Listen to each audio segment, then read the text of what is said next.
ایک بادشاہ کے سامنے کسی عالم نے یہ مسئلہ بیان کیا کہ زانی کے عمل کا قرض اس کی اولاد یا اس کے اہل خانہ میں سے کسی نہ کسی کو چکانا پڑتا ہے۔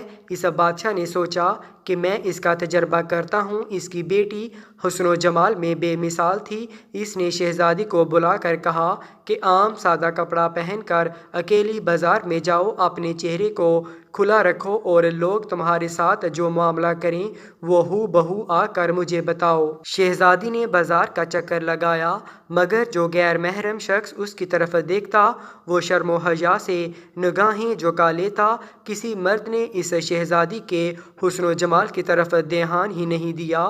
سارے شہر کا چکر لگا کر جب شہزادی اپنے محل میں داخل ہونے لگی تو راہداری میں کسی ملازم نے محل کی خادمہ سمجھ کر روکا، گلے لگایا، بوسہ لیا اور بھاگ گیا۔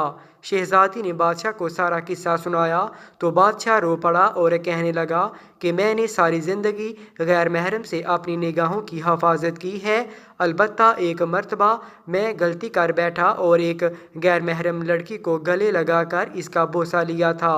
میرے ساتھ بھی وہی کچھ ہوا جو میں نے اپنے ہاتھوں سے کیا تھا۔